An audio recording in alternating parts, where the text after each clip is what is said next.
This episode of History Goes Bump is entirely listener-supported.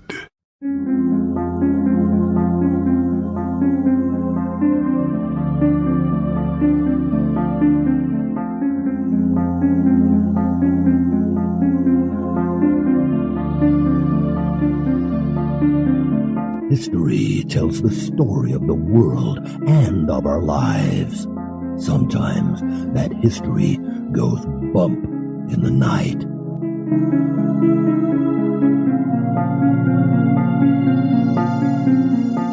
Broadcasting from the center of oddity and the supernatural in Central Florida, it's the History Goes Bump podcast.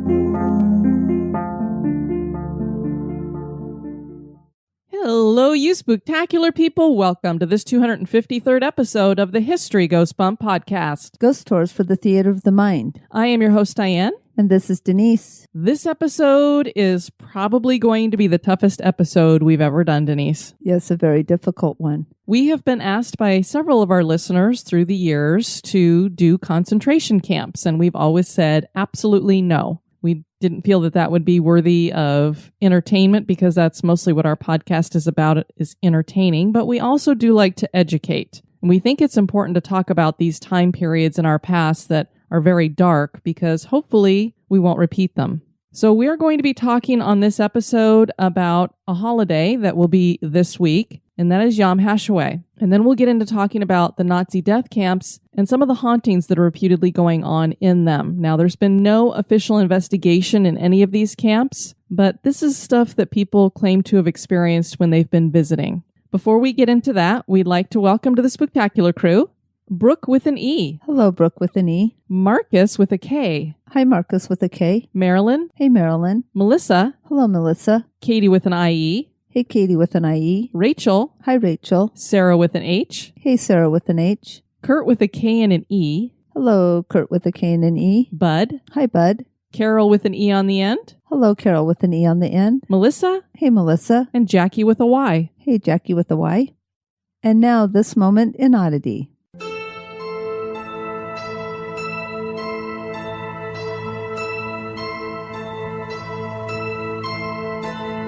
The moment in Oddity was suggested by Mari Cruz Aponte-Veliz. There is a Gothic church standing in the village of Sedlec in the Czech Republic that has come to be known as the Bone Church. From the outside, it appears to be a typical church, but when one enters the basement, they find a creepily beautiful ossuary.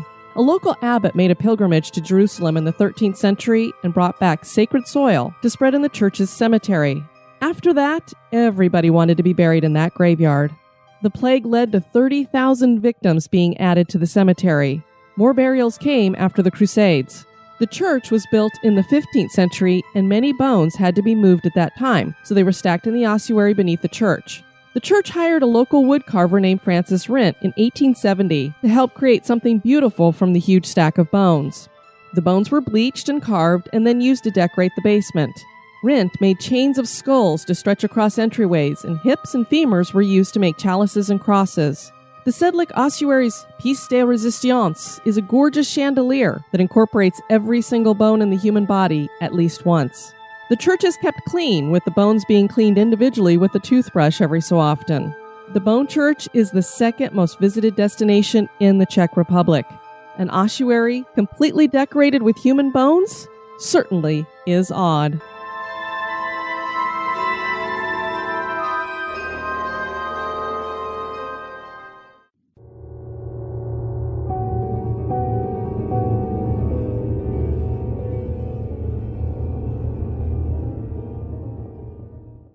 And now, this month in history.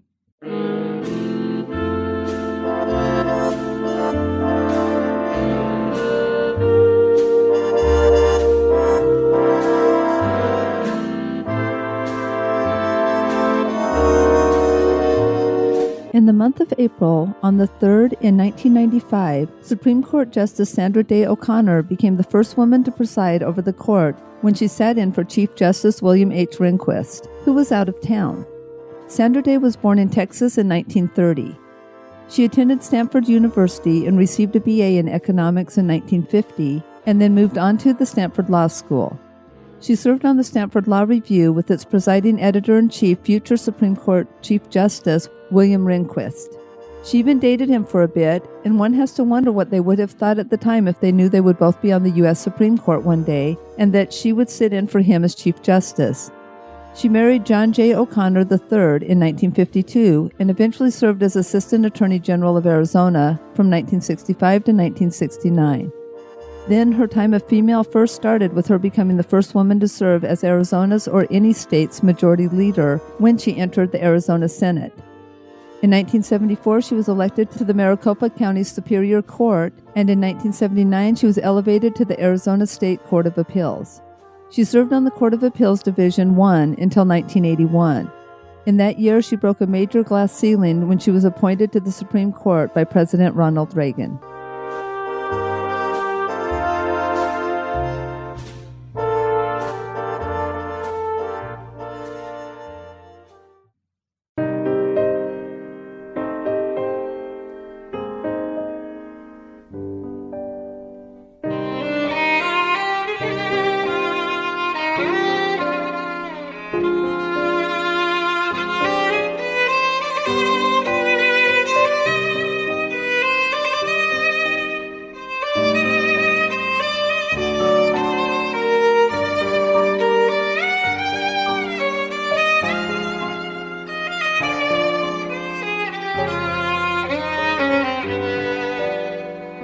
This year, 2018, the Jewish community observes Yom HaShoah starting at sundown on April 11th.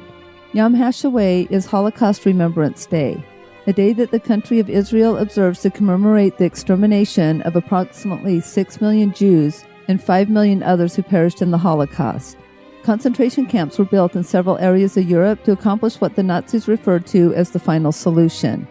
A few of them still stand today as reminders of a very dark time in history. With the energy created by the torture and death that occurred in these camps, it is easy to believe that haunting activity would be experienced at them. No official paranormal investigations have taken place at any camp out of respect and because such investigations would seem sacrilegious. But there are many reports of weird things being reported by people who have visited. Join us as we explore the history and hauntings of the Nazi death camps of the Holocaust. Denise, you have been to the Holocaust Memorial Museum in Washington, D.C. I have not had the opportunity to go there. Would you just share a little bit about what that museum is like? Yes, first of all, I didn't give myself enough time there, but it starts out at the beginning going through a lot of the stuff that happened prior to what most people know of with the Holocaust, because most of us in school have maybe learned or seen about what happened when they started gathering up the Jewish people and the other people and taking them to concentration camps and what happened at the camps.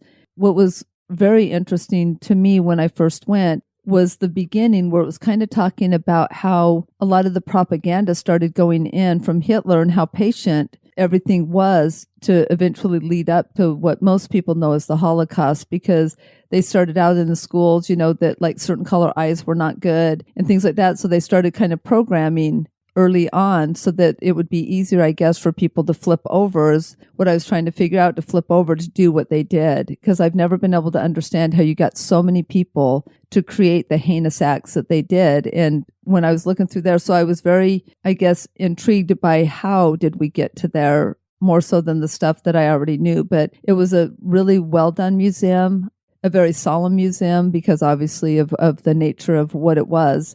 It just was very sad and heavy to go through there, but I highly recommend it. It would not be like the bright side if you're looking for something, let's go do something fun. But if you want to just really go to somewhere to honor and remember the people that were lost, it's an amazing museum. A lot of the time, we don't want to look into concentration camps and these death camps because of what we said in the intro there with it being sacrilegious to do any kinds of investigations. And yet, when we look at other places where horrible things happen, like asylums and jails, we don't seem to have a problem with looking at that. I think for me, one of the reasons why it is so hard to look at the concentration camps is because of the numbers that we're talking about. While you may have a handful of people or hundreds of people that were mistreated in jails, but it's not the numbers that we're talking about here with the Holocaust. And of course, this is something that hits home for you and I, because one of the groups that was sent off to these concentration camps that didn't get talked a lot about in the beginning were homosexuals. And I don't know how many people know this, but one of the symbols of the gay community is an upside down pink triangle. And the reason why they have that symbol is because that is what gay people wore on their prison garb, I guess you would call it, when they were in the concentration camp. So the Jews had the Star of David, gay people had an upside down pink triangle. And lesbians had an upside down black triangle. Correct. Definitely. And we'll talk about some of the other groups that got thrown in with the Jewish people as well. But we know that the main focus for the Nazis was to go after the Jewish people. And so there's a lot of different Holocaust Remembrance Days. Each country has their own. There's an international one. We chose this one because it comes from the Jewish community itself. And so we thought that that would be more fitting to focus a little bit more on that. So this holiday that we're talking about is Yom HaShoah, and we hope we're saying it right. It's a national Memorial Day and public holiday in Israel. It was inaugurated in 1953 and signed into law by the Prime Minister of Israel, David Ben-Gurion, and the President of Israel, Yitzhak Ben-Zvi. The full name of the day, Yom HaShoah v'Hagavura, which translates to the Day of Remembrance of the Holocaust and the Heroism. It's marked on the 27th day in the month of Nisan, which can fall in either April or May, depending on the year. This is a week after the end of the Passover holiday and a week before Yom HaZikaron, which is Memorial Day for Israel's fallen soldiers. This marks the anniversary of the Warsaw Ghetto Uprising. The date was selected in a resolution passed by Israel's parliament, the Knesset, on April 12, 1951. Jewish communities around the world observe the holiday as well as individuals worldwide. So it's not just specific to Israel, but they are the ones who started it. Adolf Hitler was appointed Chancellor of Germany on January 30th, 1933. 2 months later, Nazis opened Dachau concentration camp near Munich, then Buchenwald near Weimar in central Germany, followed by Sachsenhausen near Berlin and Ravensbrück for women.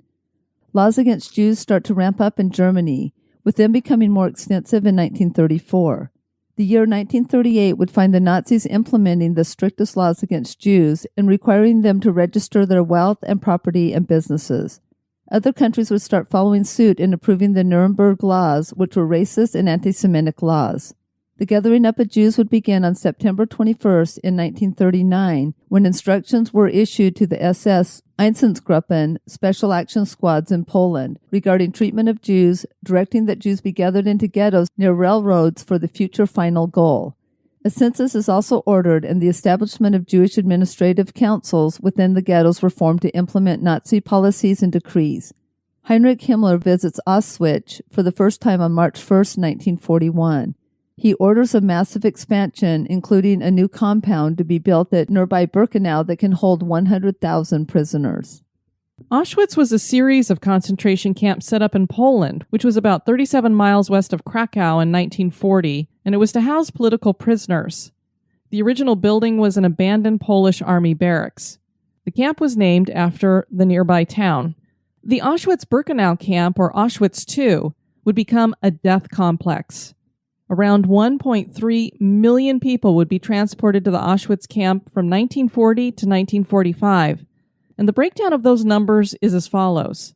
Jews, 1,095,000 deported to Auschwitz, of whom 960,000 died. 960,000. Poles, 147,000 were deported, of whom 74,000 died. Roma, or at the time they were called Gypsies, we don't call them that anymore, 23,000 deported, of whom 21,000 died. So almost all of them that went there died. Soviet prisoners of war, 15,000 deported and died. All of the prisoners of war died there. And other nationalities, 25,000 deported, of whom 12,000 died. To facilitate killing, Auschwitz I was equipped with a gas chamber and crematorium.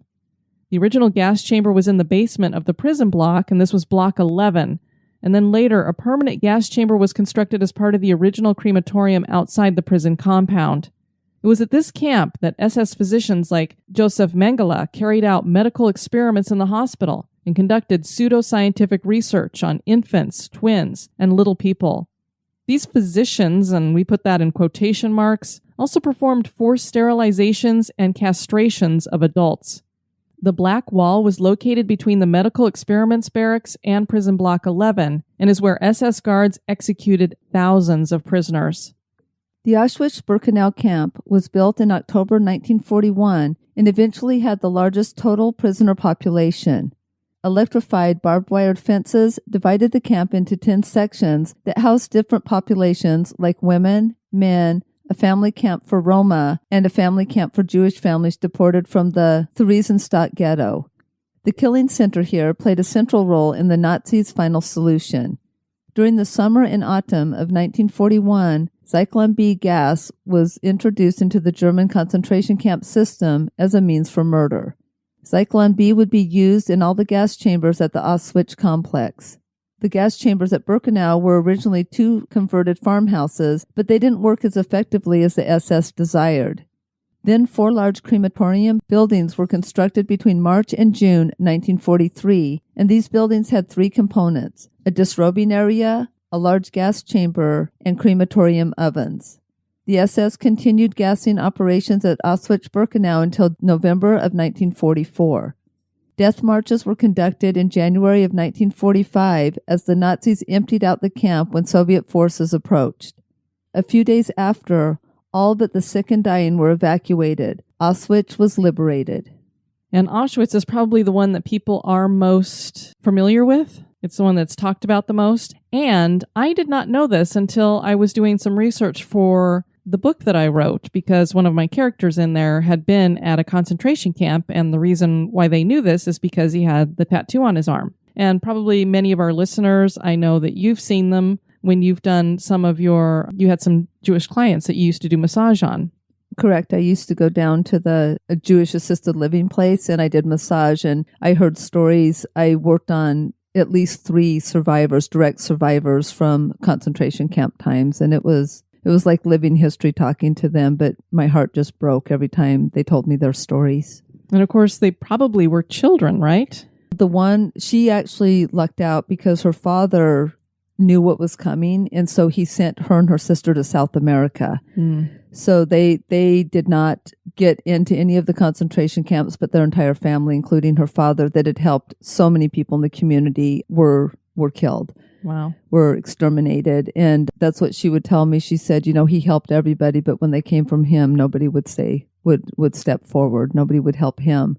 And that was her big thing. And then the other lady was there, and she survived the concentration camps, but her entire family was killed there. And I remember her holding on to my hand, begging me not to let people forget, because there is a group of people that say it's all propaganda, that none of this happened. And she was clinging onto my hand saying, please, please don't let them forget. Don't let them forget what happened to my family. And then the other one was a gentleman, and he had the tattoo on his forearm for the concentration camp. And I wanted my character in this book to have the tattoo, and that's how they would know. And at first I had that he was at Dachau. Well, when I was doing my research, I found out that if you see those tattoos on people, those were only used at Auschwitz. Oh, wow. So if somebody has a tattoo, they were at Auschwitz.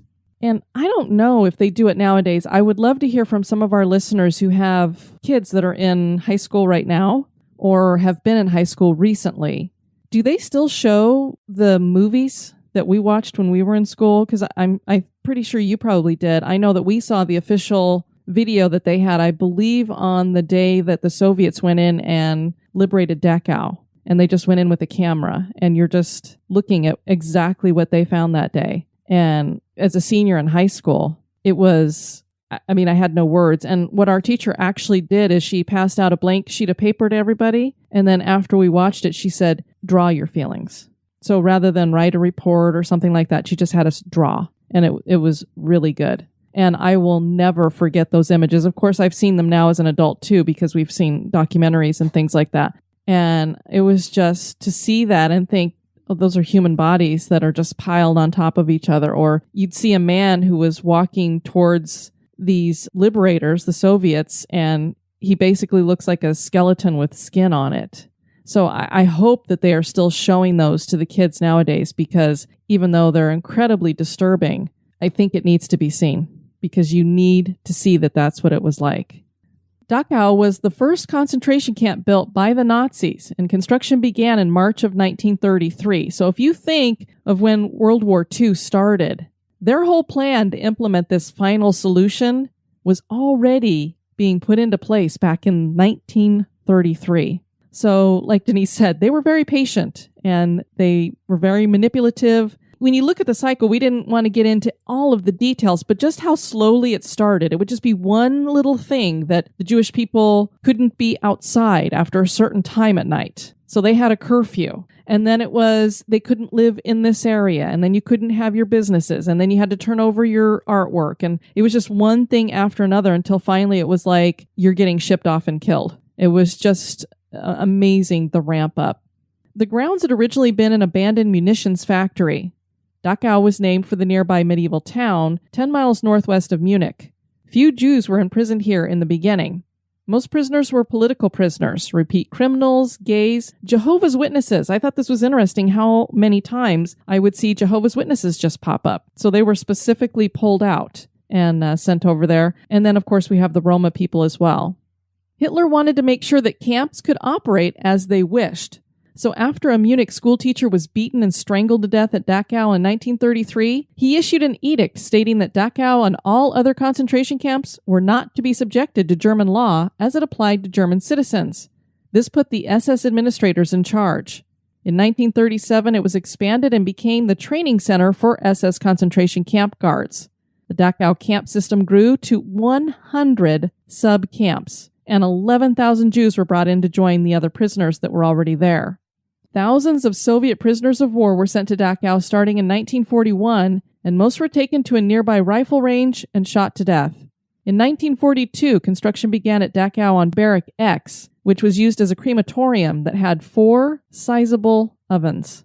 Most of Dachau's prisoners were sent to other camps to be exterminated when they became ill or unable to work, as Dachau was mainly a work camp. They did kill people there, but this was mostly where they had the people building weapons and different things that would help the Germans with the war. By 1944, the camp was overcrowded with 30,000 prisoners. U.S. forces liberated Dachau in April of 1945, but not before the Nazis sent the able-bodied prisoners, about 7,000, on a death march to Tagernessee. In 1965, a memorial site was created on the grounds of the former Dachau concentration camp, and people can visit the grounds and access the library. And you're going to find this over and over again, these death marches. It was like as the Allies or the Soviets or the Americans would close in on a concentration camp, I don't know why they would do it, but they would round up anybody who could still walk and basically march them to death to the next concentration camp until the Allied forces got there, and then it was march them to the next one. I'm like, I don't understand why they just kept marching them somewhere. Why not just leave them there and run? I don't know if they thought they were going to hide what they were doing, or I'm not sure. Bergen-Belsen was the scene of the death of 50,000 people, including Anne Frank. The camp was established in 1940. It was in a location south of the small towns of Bergen and Belsen, about 11 miles north of Sill, Germany, and that is how it came to be named. Like the other death camps, Bergen-Belsen was composed of numerous camps. The original purpose of this camp was to house prisoners of war, but in April of 1943, the SS Economic Administration main office that headed up the concentration camp system took over a portion of Bergen-Belsen and converted it into a civilian residence camp. As the final solution ramped up, the camp was converted to a concentration camp. World War II started winding down in early 1945, with the Allied and Soviet forces getting a foothold into Germany. This forced the Nazis to start moving more of their prisoners, and Bergen-Belsen became a collection camp for those that survived the death marches. Resources were overwhelmed, and the POW portion of the camp was switched to a large women's camp. This camp housed women evacuated from Flossenburg, Gross-Rosen, Ravensbrück, Neuengamme, Mauthausen, and Buchenwald concentration camps. The camp had a population of 7,300 prisoners in July of 1944. By April of 1945, there were 60,000 prisoners, so you can imagine the conditions. I mean, just think about that. That is not even a year, and they went from 7,300 to 60,000. That's disgusting. Diseases like typhus, tuberculosis, typhoid fever, and dysentery were rampant, and there was little food or water. That anyone survived is a miracle. On April 15, 1945, British forces liberated Bergen-Belsen. They found thousands of unburied corpses and around 60,000 prisoners in the camp. More than 13,000 of the freed would die after liberation as they were too ill to recover. And when you see pictures of what they looked like, it is amazing that any of them managed to recover. Now, those are the main camps that we're focusing on because these are the camps that we have information about hauntings going on at. Obviously, there were a lot more camps. We mentioned several of them in people being moved from these other camps, but we concentrated on these ones not only because they're the most well-known, but also because they're the ones that we have information about hauntings. We wanted to talk a little bit about, just in general, prisoners that were going to be gassed in all of the camps were stripped of their clothes, belongings, and even the fillings in their teeth. After being killed in the gas chambers, their bodies were thrown into mass graves. And I think a lot of people are probably aware that many of the people who were going into the gas chambers thought they were going in to have showers. They had no idea what was coming for them. And you can only imagine what it must have been like for a lot of the times it was the women and children who were sent that way. And their husbands probably, you'd get to the other side and you'd see they're bringing all the bodies out of there. You're like, that was not a shower. Those that were stronger were kept alive to do forced labor. The conditions were horrible and few survived. The temperatures were freezing, disease was rampant, and they were starved. Some people managed to escape, but nobody would believe that such horrible camps existed. So they would get out of there and tell the world, this is what's going on there, and nobody thought that there's no way.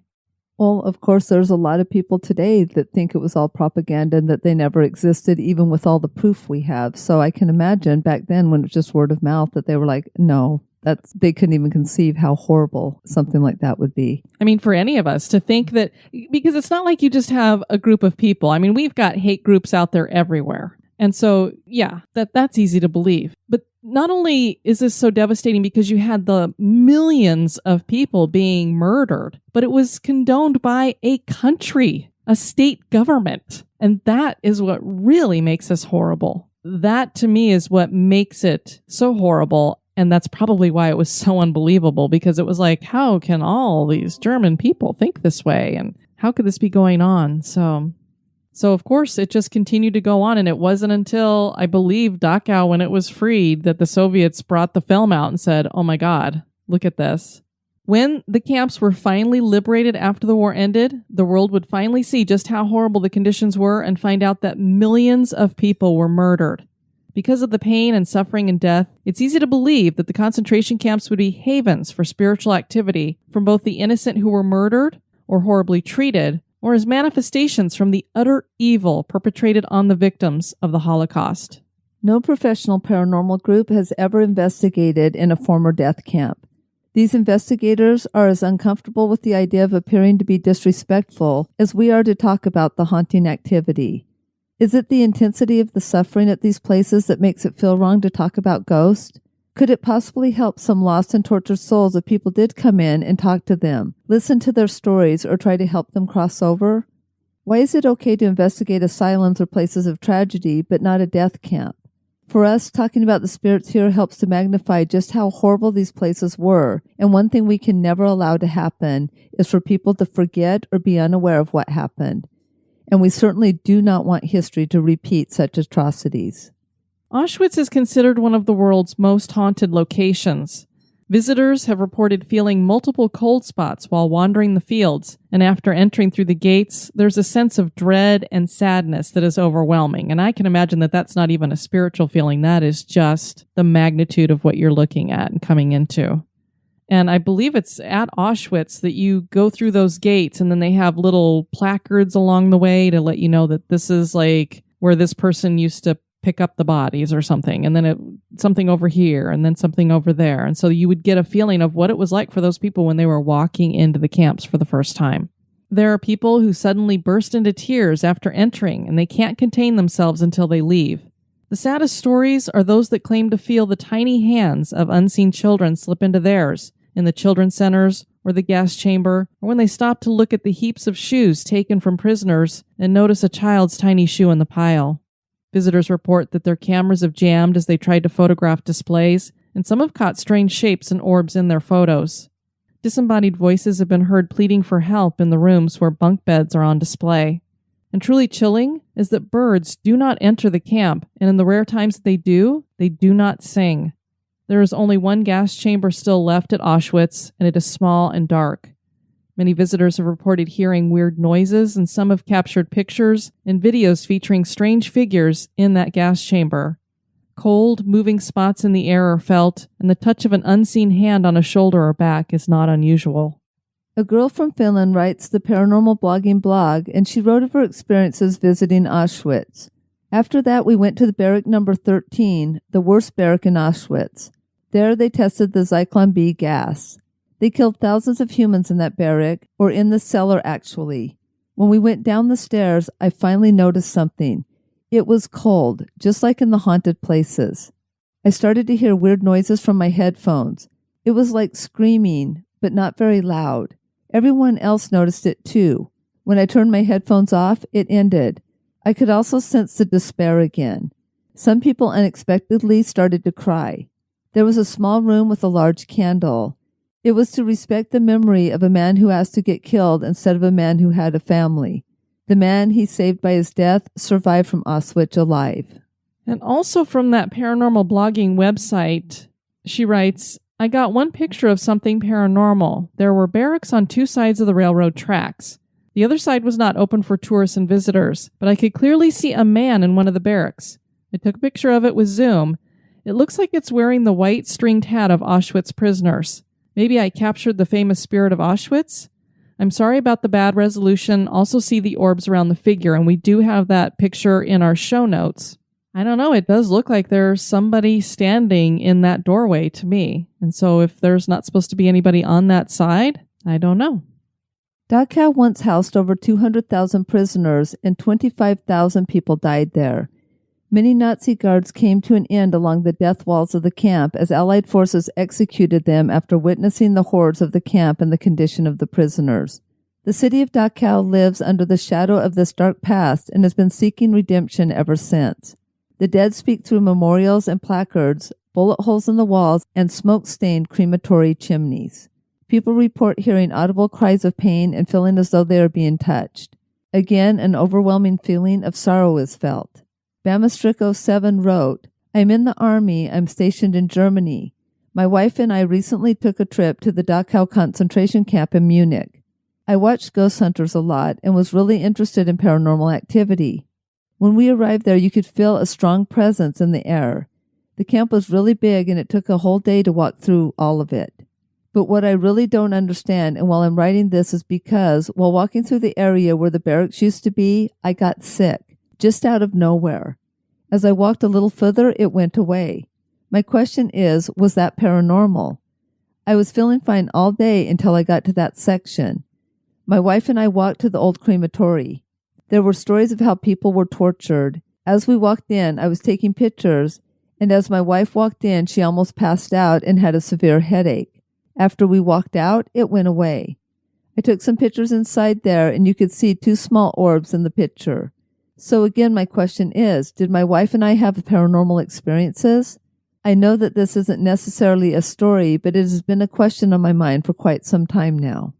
Well, all I know is that when paranormal investigators go into a place, particularly that has a dark something or another there, that they tend to get nauseous and feel sick. And so, or it could be any kind of energy that they're feeling. Because I would assume that wherever this area is, there's probably not a lot of electricity and EMF, which can sometimes cause those feelings too. So I don't know. It sounds like maybe they might have had some kind of an experience from the emotions there.